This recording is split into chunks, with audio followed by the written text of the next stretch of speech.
Welcome. We are being recorded live. All right, so we got a couple minutes. Can tell me whenever you're ready, you can hop off and go into attendee. And on our end, Caroline's listening in too, so she'll be looking, and feeding anything to me if there's a problem. Okay. So what do I do? Say again? Oh, you're good. In like 1 minute at 4. I'm gonna. I will live here. Yeah, I'm gonna go ahead and stop my video.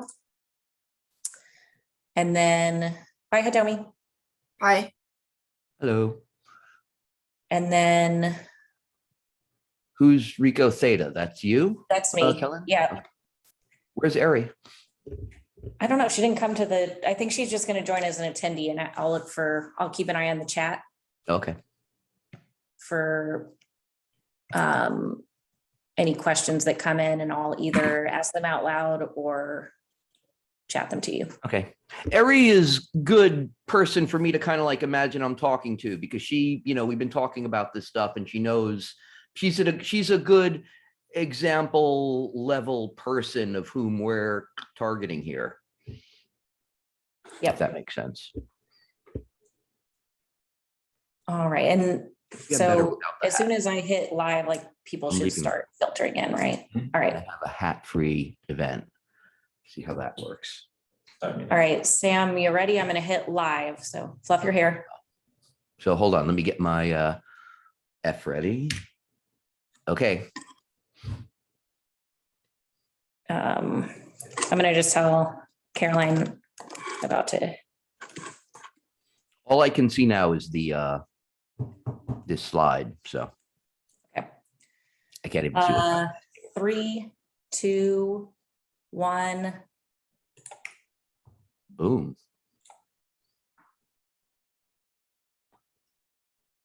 Give everyone a few minutes to start filtering in. Here they come. Let me turn off my phone so it doesn't ring, and this other phone will probably ring, but whatever.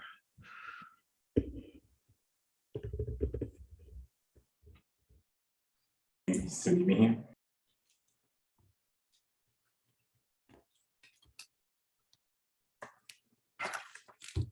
I added a couple extra images that we didn't discuss yesterday that are good examples of single exposure, etc. Hi, everyone. I see people are filtering in, so we'll give everyone just a couple seconds here before we kick off.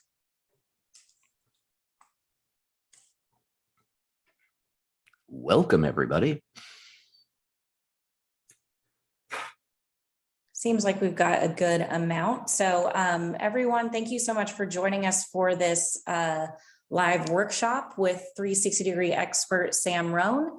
We're super excited to have him here with RICOH Theta today to show us some of his favorite editing tips and tricks that he uses with his Z1 and Adobe Lightroom.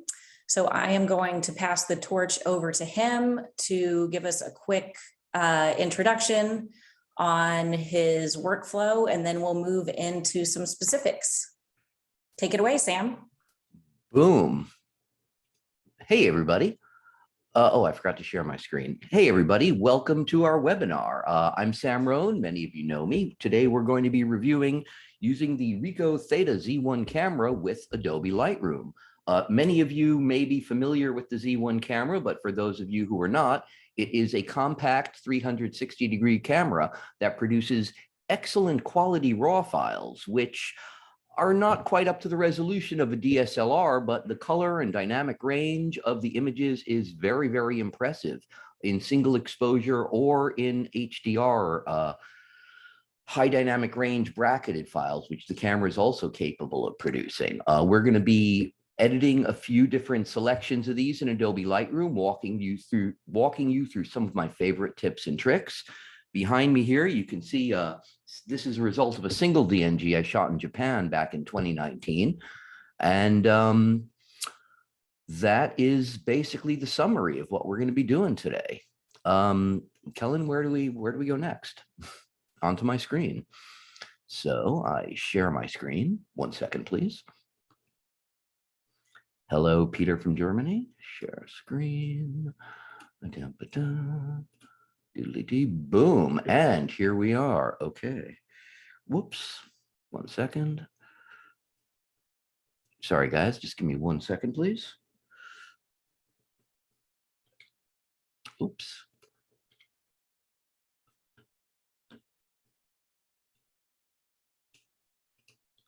Okay. So, I'm sorry, Kellen, where are we starting? What's my next topic? Just keep me a little bit on track here. We're going to start with showing off. Yeah, why don't we start with walking through kind of your first image and your workflow? Okay. We're going to start with image I shot in Japan 2 years ago, end of 2019. This is an area in Asakusa, Japan. It's a very important temple complex. It's also it's, you know, tourist selfie central for as long as cameras have existed, basically. This was a single exposure shot at very low light. Have to give the screen a second to load, of course, because now that I'm live, everything's loading slowly. And you can see we got very excellent results here in this low light situation. The original out of camera, and I did this by underexposing the image quite a bit. This is the JPEG that came out of camera. I exposed this image so that the highlights would not be blown out.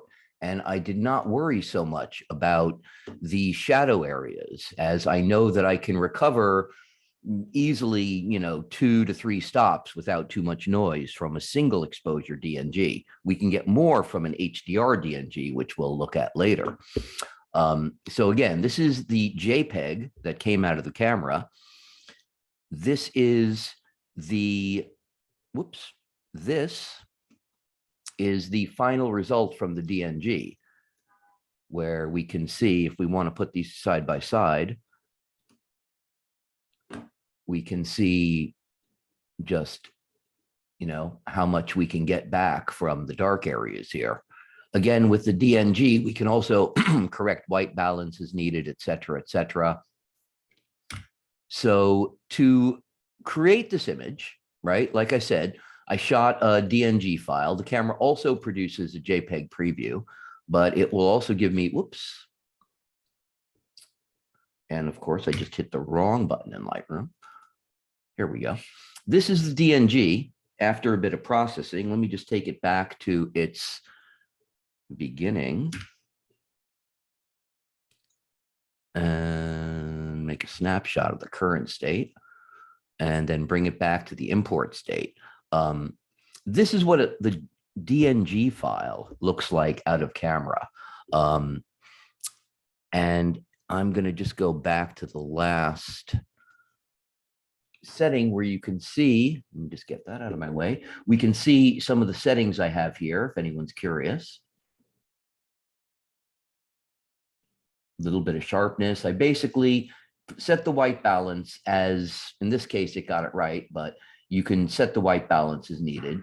I added about 1.5 stops of exposure, a bit of the contrast, the highlights and shadows, texture clarity, et cetera, et cetera, et cetera. Didn't use a point curve here, enhanced the sharpness a little bit. One thing always important with the DNG files prior to stitching is to remove chromatic aberration. That will fix, it's going to be hard to see here, but it will enhance detail towards the edge of the images if you don't know what chromatic aberration is. Anyway, taking this image back to its beginning state, right? And I'm going to try to match what I ended up with. We basically just bring the exposure up a little bit till we see the mid-tone areas are about where we want them. We then bring the highlights down a little bit so they're not blown out. Then the shadows. Bring the shadows up about where we want. We can play with the white balance a bit at this point. I'd say make it all a little bit cooler. Give me more of the look I want. I like to add a little bit of clarity as well. Now let's go back to the highlights. Here we can see we still a bit too bright in the highlight. So we're going to bring that down a little bit, right to about there.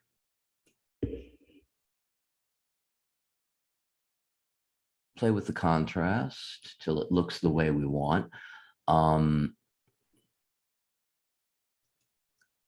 Whoops. Add a little bit more saturation, not too much. I like to leave the tone curve alone at this point. Sharpening can be a two-step process. If we look here at 100%, you'll see we're starting to get a lot of noise in the areas that we've recovered shadow detail. So we are going to, use a noise reduction slider to bring that to a place where some of that noise starts to go away. In this case, it's about 60. We're going to then use sharpening to bring back a little bit of sharpness. If you hold down the Option key while sliding, you should always be at 100% while sharpening. If you hold down the Option key or the Alt key on Windows while sharpening, you will see that you get a black and white preview, which lets you more easily see what is being sharpened. You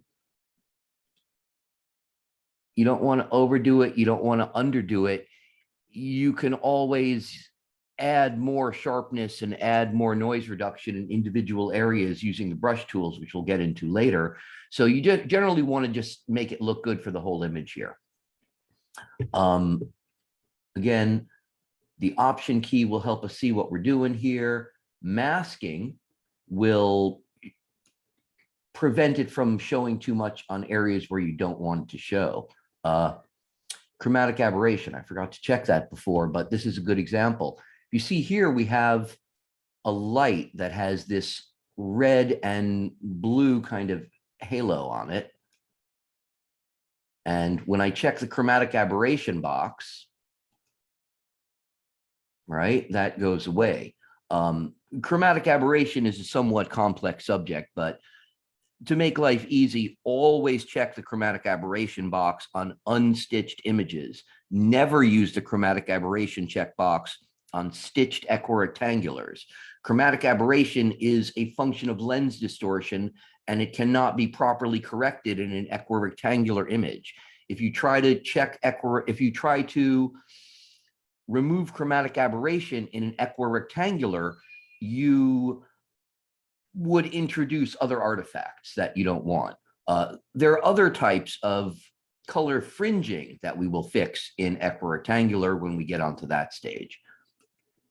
So, Kellen, do we have any questions so far? I'm going to back up for 1 second here, a little less technical, but can you tell us a little bit kind of about the benefits of shooting with, you know, the Theta Z1 as opposed to DSLR? Sure. Theta Z1 is about the size of the battery of my DSLR. When I was a younger man, I was more than happy to walk around with 20 pounds of DSLR hanging off my neck every day, but these days, I pretty much only do that for work. The Z1, I should have put it right next to me 1 second, but now I have it in my hand. Let me just switch away from screen sharing for a second. The Z1 camera right here. The DSLR is right here. The DSLR produces better results. You know, I mean, it's $4,000 body with a $2,000 lens compared to a $1,000 complete unit with 2 cameras, produce better results. But the DSLR can be a large and intimidating rig. You pretty much, unless you're an expert with handheld DSLR panoramas,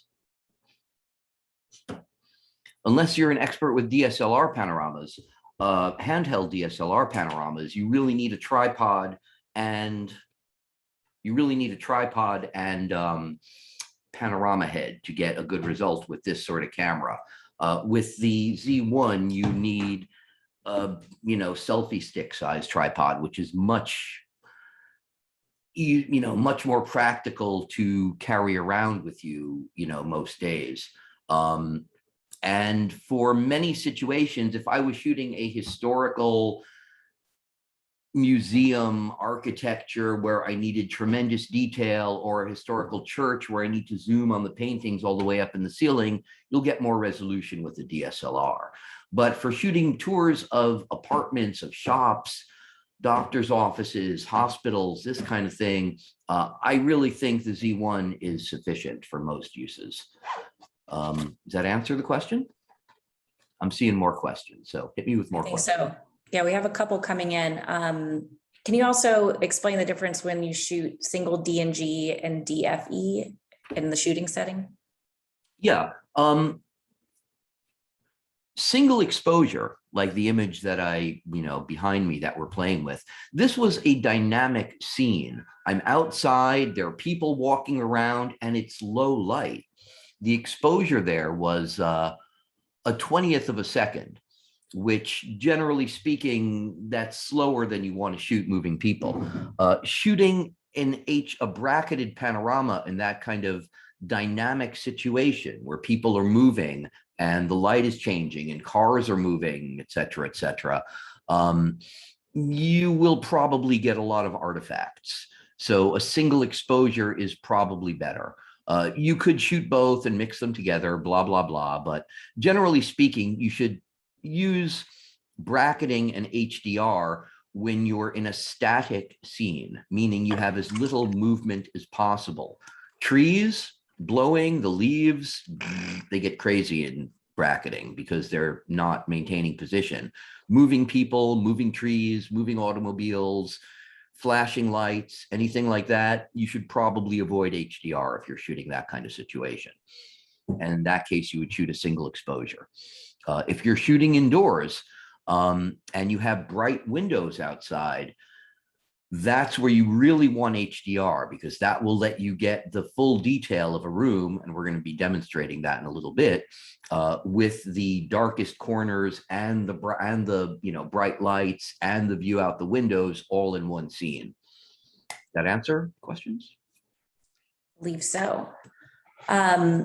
Before we dive into your next example, or maybe this is the example you show, can you show the example of single Dng and Hdr Dng?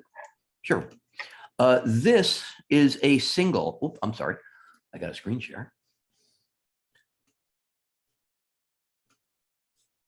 I just saw a question from our pal Keith Martin, but I had to jump into the screen. Okay, so this is a single exposure DNG. Let me see, I don't really have an outdoor, well, no, I do, okay. This is an HDR single exposure. I shot this outdoors. Now, I probably could have shot this as a single exposure as well, but I didn't have a lot of movement. It wasn't windy. There are no other people around, right? I felt that I had nice detail of the clouds in the sky that I wanted to capture. And we have a lot of shadow too over here, just to see what happens. This is after a bit of processing in Lightroom. This image, the Hdr Dng out of camera, looks like this, right? And to, tweak it into shape in Lightroom, didn't have to use any masks here. The settings, everyone should be able to see them on screen, look something like this. Here is another single exposure shot, not HDR. Here again, I had low light, as basically I'm in blue hour, sunset, and a lot of moving people, shall we say, and I was at a 13th of a second.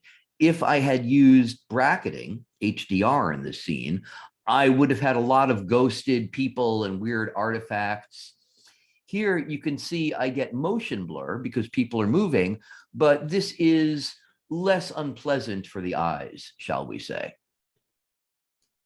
That answer or more questions? And the final result on that one, I'm sorry, let me just show the, whoops, where is,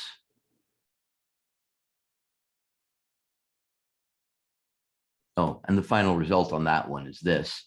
And I forgot to add the, 1 second, folks, the out of camera version, which is here. This is the same shot, the exposure before I process the DNG file. And after processing the DNG file, which looked like this out of camera, oops, excuse me.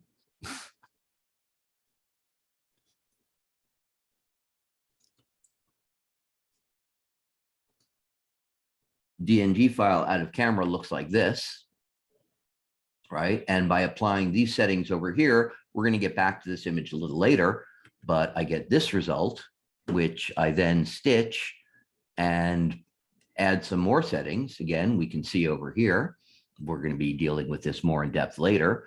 And that's an example.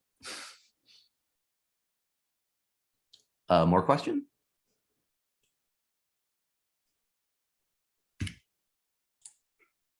All right, why don't we go into another image and workflow? Okay. Perhaps an interior shot, Sam? Sure. Hold on 1 second. Let me jump. I need to just put this image in the right place. And webinar, boom. Okay.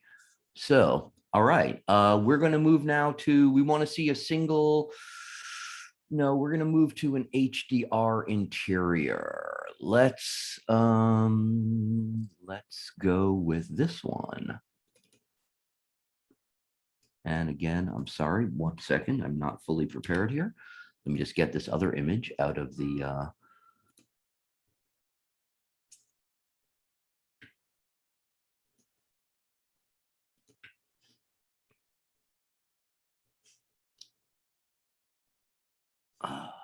sorry guys, just give me 1 second.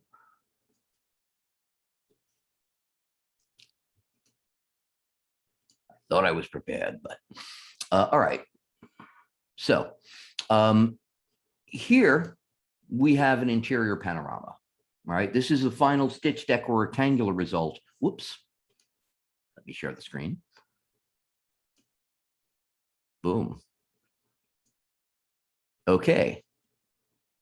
So here we have a stitched equirectangular interior panorama. This is a result of the dual fisheye raw plugin, which is an add-on plugin for the Theta camera, Theta Z1 camera, which lets you create bracketed HDR files inside the camera very, very quickly, faster than any camera on Earth, basically. The Theta Z1 with the dual fisheye raw plugin will shoot a bracketed set and merge it inside the camera, so you don't have to do any HDR merging once you take your files home.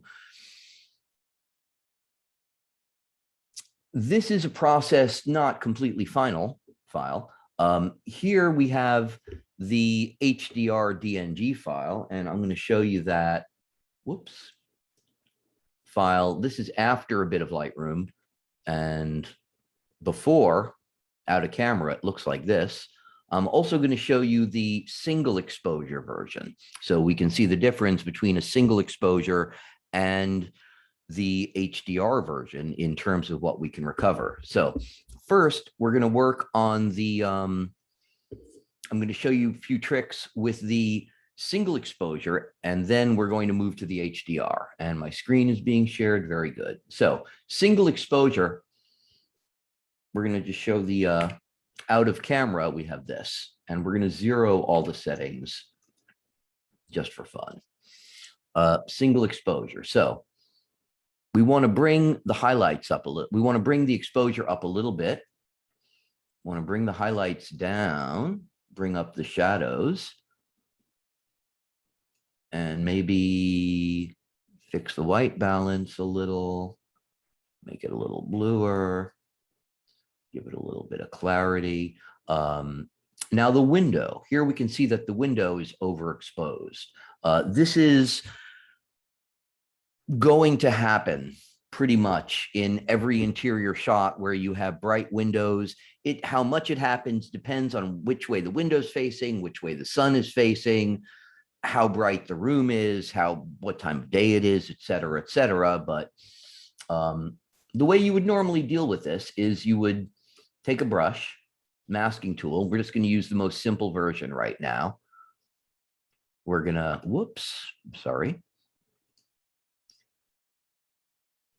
we're going to uncheck auto mask. We're going to make that brush again.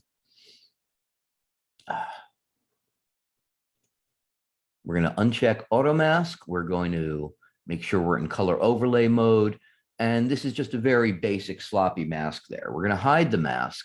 But now that we've created the mask, we can bring down the exposure in the windows.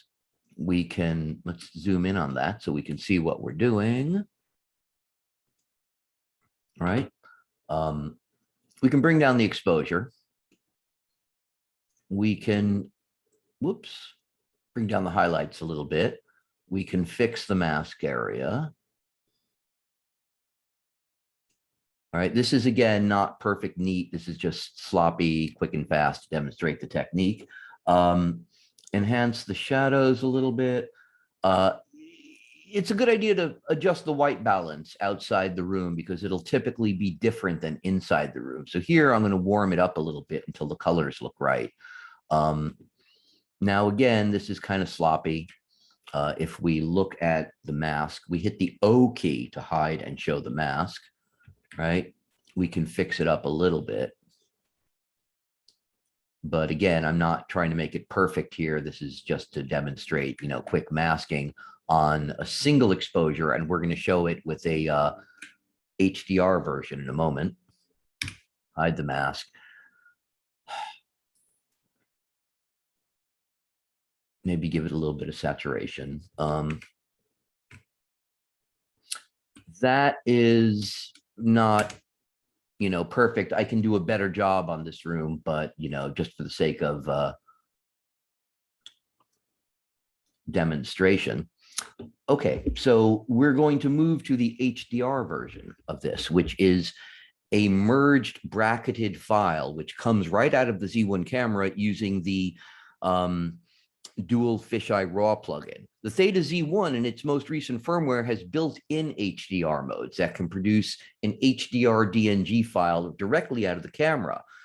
That has some advantages over the dual fisheye raw plugin, and we'll discuss these options a little bit later or in another webinar.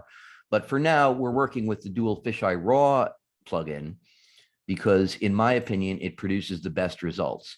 This is the dual fisheye raw plugin that we've moved to now. And you can see, compared to the single exposure, there's a lot more going on. There's a lot more information in the histogram for you that you guys know how to read histograms. I've already applied a lot of settings to this. In our masking panel, we can see that I've already done the window and I've done a much neater job here. I could go through all this masking again live, but it would just take up a lot of time and be boring, but masking takes patience. If we zoom in a bit, right, we can see that I did not necessarily, we're going to switch the overlay mode. We can see that I didn't necessarily hit every window pane divider, but just enough to make it look good. It's going to be your own judgment and image by image what works best where. But this is my favorite feature with the new Lightroom masking tools, is this ability to see the masks as a direct black and white overlay. That's done. Good. Okay. The settings that I've given this image here, we can again see here, I brought the exposure down a little bit. I haven't really done a huge amount to this image. I just played with the sliders, the basic sliders. You can see what I've done here. The exposure has been brought up 6 stops with the HDR file. You cannot do that with a single exposure. If I go back to the single exposure and I bring it up it won't go up 6 stops, first of all. And if I try to bring it up even 3 stops, it destroys the image. We just lose everything. This is, again, the advantage of the HDR files is we have a much greater dynamic range to play with, which for most interiors is what we want. Any questions so far, or keep moving? We had one, Sam, if you could explain the effect of brush and new function. Yep, 1 second, I'm sorry. I'm sorry, say that again. I had to shut my fan down. If you can explain the effect of brush and new function. The mask functions, yeah, I'm going to be showing different uses of the mask function as I go. So that will all be as used during these this session. Next question. So yes, we're going to be seeing more from the different types of masks. Other questions, or? Let's see, looking at the Q&A, we had a couple more. How to use brushes if possible. Brushes. The challenge is the boundaries between eyes. Boundaries between eyes? I don't understand. I'm not sure, but maybe just quick overview on brushes. Okay, yeah. All right, let's go back to brushes then. So we just saw how to use the single brush tool, right? With the single brush tool, I was over here in the single exposure image, right? It's pretty simple. We're going to switch back. All right, maybe we're just going to do a whole big brush tutorial. Okay, welcome to the new Adobe masking brush tools. To create the mask tools, we have a bunch of options.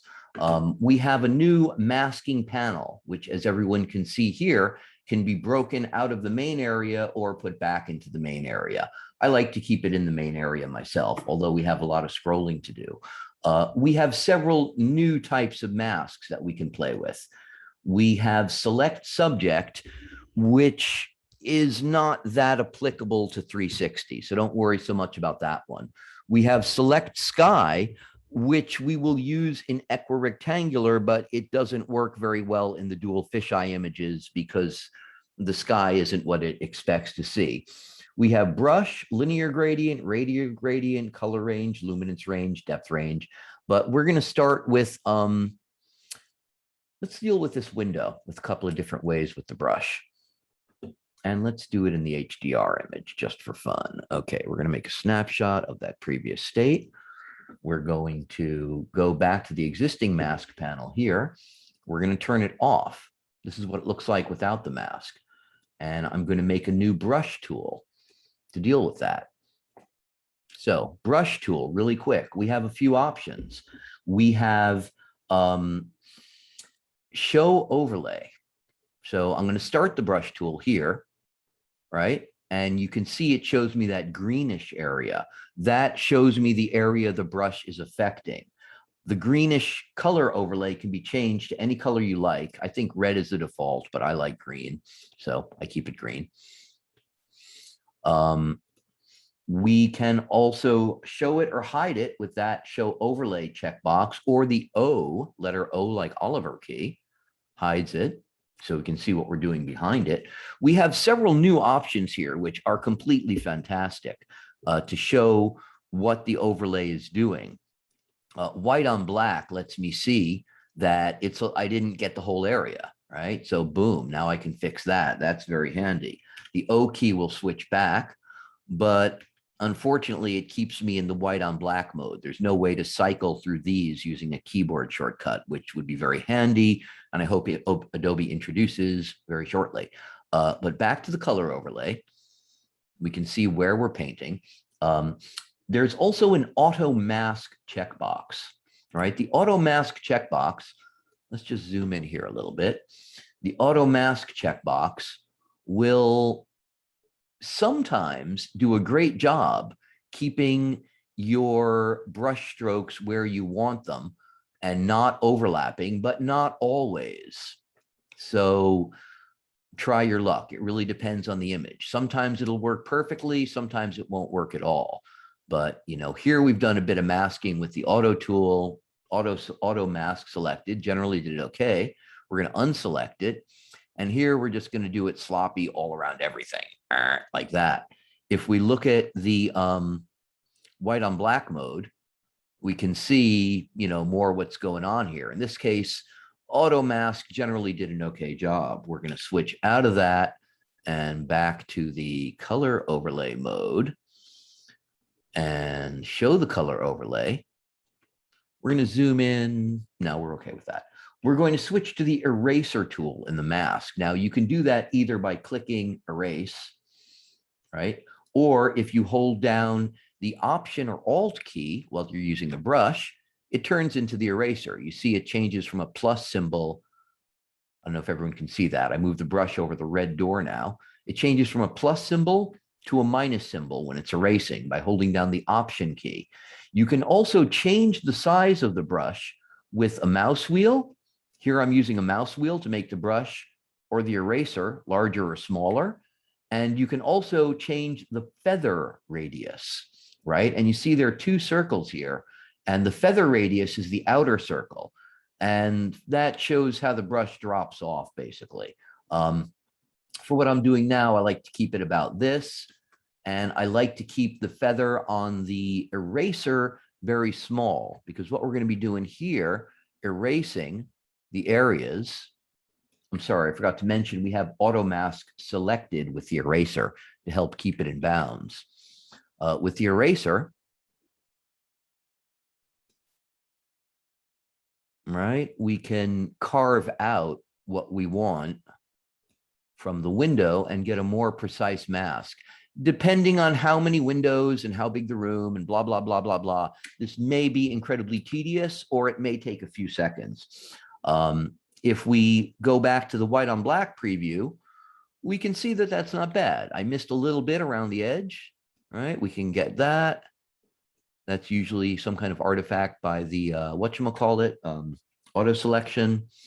We're going to get out of that. Now that we've made these masks, right, we can bring down the exposure a little bit. We can bring the temperature to something that looks more natural and pleasing to our eye. Usually a bit of yellow and a tiny bit of purple does the trick. We can see that we're a little sloppy. This looks a little dark. We can fix that. It really doesn't take that long to make these kind of repairs. And this is similar to what's called a window pull with real estate or architectural photography, but we're not using a flash. There's no way to synchronize a flash with the Theta camera. So HDR is pretty much what you have. In my experience, this works very well with most situations. You can also do the same kind of masking in Photoshop or in other similar applications. So real quickly, go over the other tools, right? We're going to hide that mask also. We also have tools like a Luminance Range. You could also try a Luminance Range tool to select an area. And that doesn't work very well here, so don't do that. Luminance Range, we can adjust it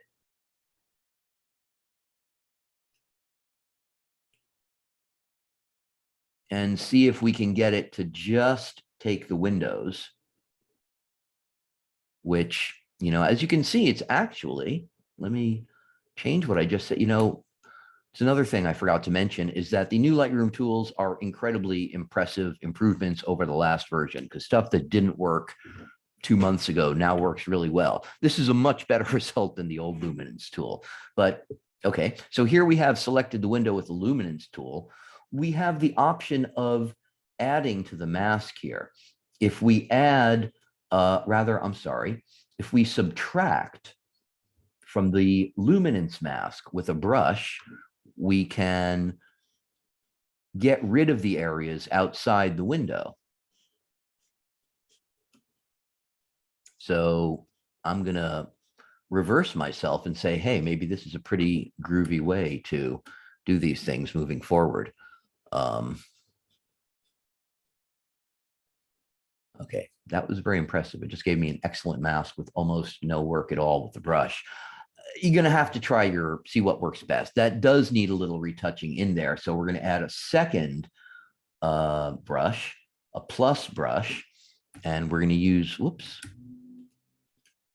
we're going to go more in there to see if we hide this and change the exposure, you see that it looks funny. You see it does the areas that it didn't automatically mask, right? Those you might want to fill in with the brush. And the edges are a little strange. That could be adjusted with the luminance range, possibly. I'm going to have to play with the luminance range a little bit more, but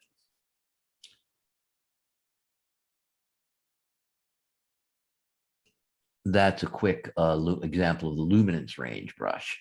Again, not perfect, quick and dirty, more or less, just showing everybody what these tools do. I kind of, in the end, seem to generally prefer using the normal brush because, you know, I'm used to it and doesn't take that long, although I'm going to be playing with the luminance masks a bit more as we move forward. As I move forward, because I'm very impressed with the results. There's also a select sky option, which you don't want to use on a fisheye image. You only want to use that on an equirectangular image. Another thing I want to mention is that this window repair, or window pull, which again, not perfect, just quick and dirty here, you really have to do this on the DNG file. Once you've converted the DNG to a stitched TIFF or JPEG, it does not contain as much information anymore to recover. So you're not going to get the same results from a TIFF or a JPEG. You really have to do this on the original raw DNG file, preferably an HDR file. More questions? Yeah, I know you probably have one more image to go through, but if you do it on this one or the next, I'll leave that up to you. But can you also please explain workflow editing on dual fisheye and equitangular? Yes. Okay, so let's go to something different just for fun. Let's go to, okay, this one. Yes. Okay, here's another interior image, right? This image, I've done more or less the same kind of stuff that I've given a second to load. Because of course my computer is being slow now that it's live on the internet.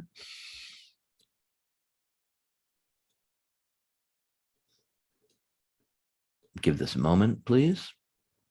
Loading, loading, loading.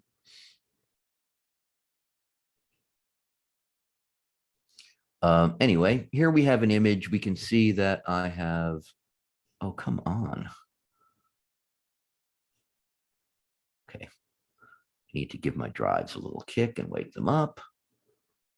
This is very annoying.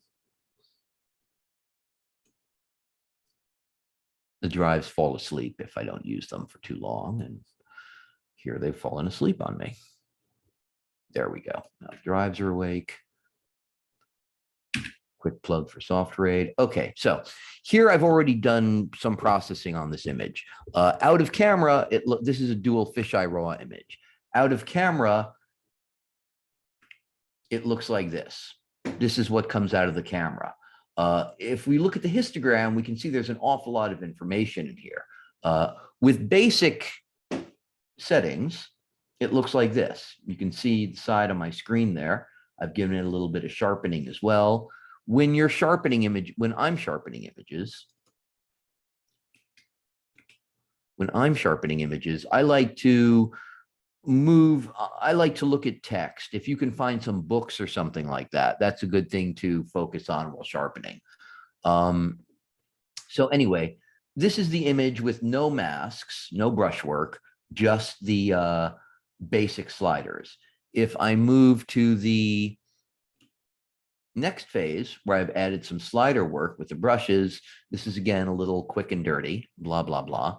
But this is a result with some sliders. Now we're going to stitch with the normal adjustments and with some masks. The masks that I've applied here, and we're going to show the masking panel really quick. I put a mask on the table because I wanted to bring up some more detail. We can see that without the mask, the marble table is a little too bright. Here, I just made it a little bit darker so we can see the detail in the marble. We have a strange shadow from the light fixture above it. We have, whoops, the windows. I masked the windows, again, not perfect, a little sloppy. But the window mask, whoops, wrong mask, window mask, sorry. The window mask, we can see what it looks like there and the settings, right? If we hide the window mask, right? If we hide the table mask, and over here on the other side of the image, the area by the sofa, I brightened it up a little bit because it was a bit gloomy, right? So that makes the light in the room look all a bit more even. So more or less the same workflow I put in the other images, and we're going to stitch it. For everybody who's not familiar with using the RICOH THETA Z1 stitcher, it can be used as directly through Lightroom as a plugin or in standalone mode. In this case, we're going to just use it through Lightroom. I pre-configured an export option, which instructions are available online. And we get the stitcher. And this shows me, everybody can see the stitcher window, yes? We have some options with the stitcher. Camera visibility reduction. Always turn that off, or it will create, if you look down here, it will create, it's hard to tell now, but it will create small stitching artifacts near the tripod. So if you have tiles or parquet floor, anything on the ground with straight lines, those straight lines will get broken. Turn camera visibility reduction off. Front position adjustment lets you set the center of the panorama in case you want to change it a bit. Notice this is not perfect. I've already said that. So sorry, not perfect, not perfect stitching. I'm sorry, not perfect masking. We can also change the rotation, level the panorama. In this case, it's perfectly leveled. We don't need to do that. We can also change the stitching method. Again, we're not going to do that. We're just going to move forward and stitch it. And it's probably not going to put the stitched result here. So give me 1 second. And we're going to put that back where it belongs. And here we go. Okay, so this is what I just got out of the stitcher result, right? And we can give this in my experience, generally best to give images a 2-pass approach. One, work on the DNG, and 2, work more on the equirectangular image. People who want to do things quick and dirty, just shoot JPEG. You know, shoot an HDR JPEG out of camera. It's not going to look as good as this, but you won't have to spend any time in Lightroom making it look better. If you want to get the best results, you're going to spend time in Lightroom. So here we can try auto settings, see how much that helps a little bit. We can bring down the highlights a little, bring up the shadows a bit. I like to add a little bit of clarity, maybe enhance saturation. All right, now here there's a few things. Oh, there's something strange here. There's that yellow line. That shouldn't be there. I made a mistake somewhere. Hold on. We're going to use this to demonstrate really quickly anyway, using the brush tool. Oops. Change the overlay mode back to color. There's a strange color cast here. I don't know what caused that. This yellow part, I made a mistake in the last step. But what we're going to do here, I'm going to show you how to remove color casts from white areas in a ceiling. Now, oops. We're going to hide it. If we look at this image, we see that the ceiling has a kind of yellowish color, a little bit too much over there. That's a mistake. Don't worry about that. We can give it a little bit of a blue tint to bring that down, right? And then desaturate it, right? And then we're going to do more of that. Let's go to color overlay. Whoops, show the color overlay. Excuse me, that was sloppy. Let's go into auto mask here. All right, and we're going to pretty much try to hit all of the white wall areas to remove the color casts. Again, I'm working quick and sloppy here. Anyone who's watching this goes, no, no, no, you should have been neater, blah, blah, blah. I know, but this is just a quick demonstration. Once we hit these areas that should be white,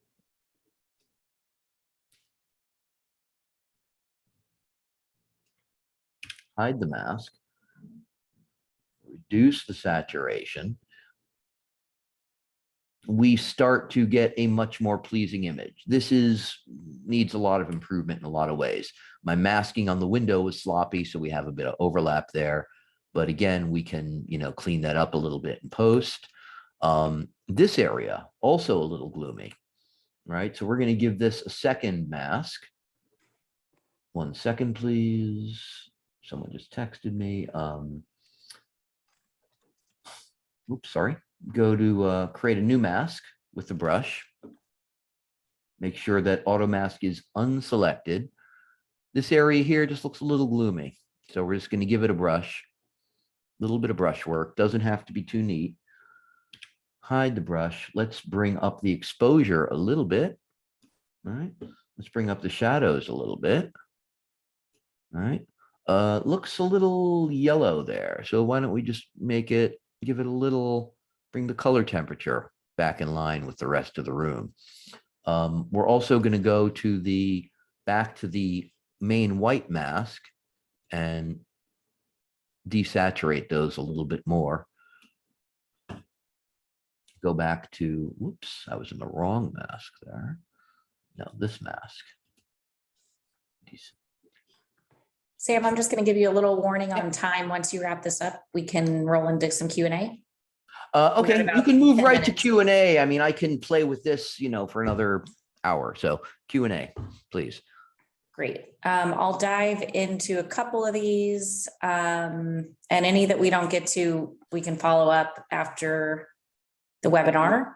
Yeah, people can and probably will hit me up on Facebook all the rest of the week. So I welcome this. So next. Let's see. There's a couple of other images I didn't get to. Yeah. Oh, sorry. I will just throw out a couple. So someone asked, Ross Simpson asked, so currently you recommended adding the HDR plugin to the Theta. Any other plugins you recommend for the Z1? For my workflow, the dual fisheye raw plugin is what I use for HDR. It has some disadvantages in that it does not show you a preview of what you're shooting. So you kind of have to know what you're going to be seeing through the camera. And there is currently no remote control application, which is in development, pending Apple approval, et cetera, et cetera, et cetera. There is an earlier version of this plugin called Dual Fisheye plugin, which does have a remote control application for Android. But the new Dual Fisheye Raw plugin shoots an entire bracket sequence in less than 1 second, which is astonishing. It's much faster. So I recommend the Dual Fisheye Raw, and I use a 10-second timer. Hit the timer button and, hide behind a wall. Next question. We've had a couple people ask a little bit more about your shooting settings. For certain scenarios, do you have any favorites, that you would use? Yeah, a couple of basic tips, and I'm going to switch back to screen sharing for this. 1 second, please. For example, someone asked what mode and exposure were those dark looking originals shot at? Manual exposure. I only shoot in manual exposure, and I always keep my ISO as low as possible. Here we see you're looking at a a JPEG, out of camera JPEG, 1/13 second f2.1, ISO 80. Keeping a low ISO is important for preserving maximum dynamic range. You might want to bring the ISO up a little bit if you're capturing action, people are moving in low light, etc. It depends on the dynamic range of the image. But here is a JPEG out of camera shot in manual mode. I underexposed probably about 2 stops. Here is the DNG. Whoops. Here's the DNG out of camera. And here's the DNG after a bit of processing. We can see the settings in the side. And I can't remember if I used any masks on this. Nope, no masks on that. And here is the final stitched image. And I did use some masks here. And I'm going to just show those masks really quick because I forgot to demonstrate earlier the select sky tool really fast. If you have an equirectangular with a clear sky like this, it will just do a fantastic job of selecting your sky, you know, without need to, you know, play with it too much. Once you've selected the sky, you can do anything you want with it. You want a red sky, you want a purple sky, you want a green sky, yellow sky, it's all there. Boom. You can also invert the sky mask and use that to adjust the rest of the image. Here I selected the sky. There I just made a copy of it. We're gonna get rid of that copy I just made. But here's the original mask. Here I inverted the mask to adjust. Whoops, sorry. This is the inverted version, and that's the, no, this is the inverted version. Anyway, you can invert the mask and, right, invert the mask to affect the areas which are not sky. This gives, you know, this is, begins to approach Ansel Adams' zoning situation. So moving on, next question. All right. Wow, time flies, huh? I know we've got about 5 minutes left and there's a lot of questions, so we can follow up after. We have a couple about how you organize the rotational orientation of the camera when you're taking specific shots. You know, do you focus the center of the lens or orient the lenses like towards the light source, such as a window?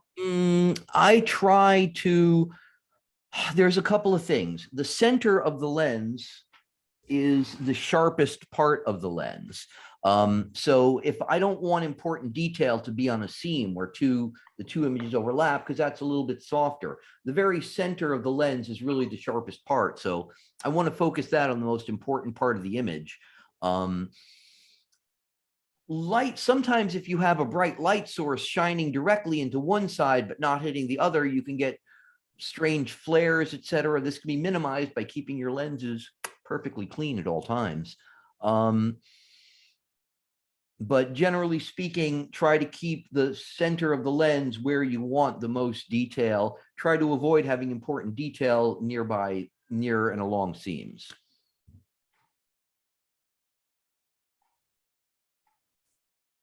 Got it. And I think we've got time for maybe one more. I don't know, Sam, if you've looked at any and you have any favorites you want to answer here in the QA. Hold on a second. Where do I see the chat? I haven't even looked at the chat. Participants, we got 84 participants. Oh, there's the chat. Okay. Oh boy. Okay. You got a Q&A? Oh, do I have a Q&A? Hold on. Where's Q&A? Okay, boom. We want settings for shooting, not editing. Okay, for shooting, Bram Lamans. For shooting, I use manual mode and I keep my ISO as low as possible. And I use the camera preview to show the exposure and show me that I'm underexposed as much as I want, so the highlights are not blown out. With the dual fisheye raw plugin, there's no manual control. It only does auto exposure. And to be completely honest, Yoichi Hirota, who programmed this, is a bloody genius, because the auto exposure on the HDR plugin has never let me down. I'm a, diehard manual exposure guy, and the dual fisheye raw plugin auto exposure, it just works perfectly all the time. Can't complain. So Test shots with 9DNG RAW. I don't have any test shots right now.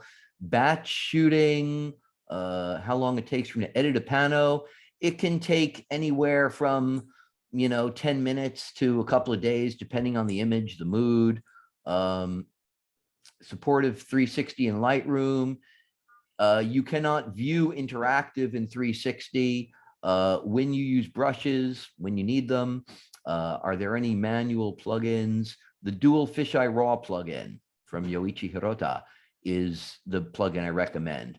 Apply correction and brush mask before HDR, both before, no, not before merging, but on the HDR file and in the final stitched equirectangular. Corrections 2 times, before stitching and after stitching. Currently recommend adding HDR to the Z1. Yes.